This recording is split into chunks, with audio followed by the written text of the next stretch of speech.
Alors, vous l'avez certainement compris dans les images juste avant, mais on va revenir sur la notion de spécisme avant de parler de l'antispécisme. Le spécisme, dont les adhérents à ce chemin de pensée s'appellent les spécistes, ne considère pas toutes les espèces sur un même pied d'égalité. Qu'est-ce que ça veut dire ? Ça veut simplement dire qu'ils établissent une hiérarchie selon l'espèce à laquelle l'animal appartient. On retrouve ainsi l'homme tout en haut de la pyramide et les autres espèces des étages en dessous, puisque considérées comme inférieures à l'homme. Bien souvent, tout en bas se trouvent les insectes, suivis de près par les espèces marines et les espèces nuisibles. Ainsi, les animaux domestiques sont mieux considérés que les animaux d'élevage. En fait, la légitimité de la vie animale est proportionnelle à l'affection qu'on lui porte, et, par défaut, à son utilité, sa beauté, sa prestance, etc. Et si les espèces marines sont souvent positionnées bien bas dans l'échelle d'importance que se forgent les spécistes, c'est parce que le monde marin est un monde bien loin de nos yeux, avec lequel nous avons peu d'interactions.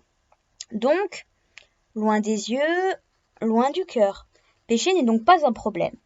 Ce qu'il faut savoir, c'est que le spécisme n'est pas un nouveau concept qui émerge. Tout du moins, le nom qu'on donne à ce courant de pensée existait depuis déjà très longtemps, puisqu'il a été créé en analogie avec le sexisme et le racisme. Ce terme date au moins des années 1970.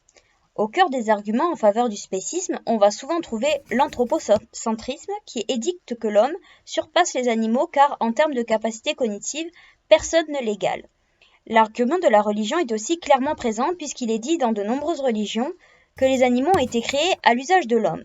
Et bien entendu, l'argument du « je ne peux que réellement considérer et respecter la même espèce que moi ».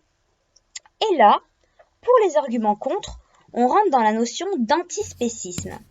D'ailleurs, bien souvent, les antispécistes utilisent le terme d'animal non humain et d'animal humain. En fait, on replace clairement l'humain au centre avec les autres animaux. Il n'est donc plus en haut, il est avec les autres. Si ce terme est aussi connu aujourd'hui, Peter Singer n'y est certainement pas pour rien. On parle ici du terme, bien sûr, d'antispécisme. Dans son livre « La libération animale », il clame le droit des animaux, avec lesquels nous partageons de grandes similitudes, la sentience. En réalité, on pourrait résumer la pensée des antispécistes de cette façon. Les antispécistes veulent rompre avec l'idée selon laquelle les animaux sont inférieurs à l'homme, mais également cesser de les hiérarchiser entre eux. Leur credo ? Chaque vie est précieuse et l'homme n'a pas de droit sur une vie qui a été donnée sur cette terre. Attention, ils ne disent pas que toutes les espèces sont pareilles. Loin de là. Toutefois, elles partagent des droits et ressentent de la souffrance. Partie de ce constat, faire souffrir un animal est équivalent à un crime. De même que utiliser des animaux pour la consommation n'est pas éthique, n'est pas normal, n'est pas acceptable.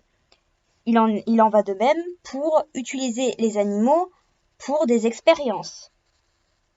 Partie de ce constat, faire souffrir un animal est équivalent à un crime, nous l'avons dit. Le spécisme est souvent comparé au racisme et au sexisme. Pour les antispécistes, il s'agit de discrimination relative à l'espèce à laquelle on appartient. Ils pointent la hiérarchisation des animaux par les spécistes, tantôt important s'il s'agit de domestiques, d'animaux domestiques, tantôt insignifiants s'ils sont propres à la consommation ou jugés comme nuisibles par exemple. D'ailleurs, bien souvent, nuisibles pour qui ? Pour l'homme. L'homme est encore une fois en haut de la pyramide, ce qui guide son chemin de pensée.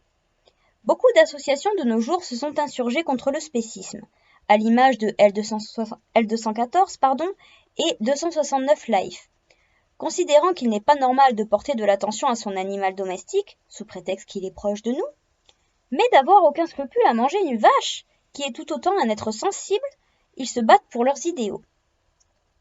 Voilà, alors maintenant, normalement, vous avez compris plus ou moins, en tout cas sur les grandes lignes et l'essentiel, ce qu'est le spécisme et l'antispécisme. Alors vous êtes quoi ? Spéciste ou antispéciste ?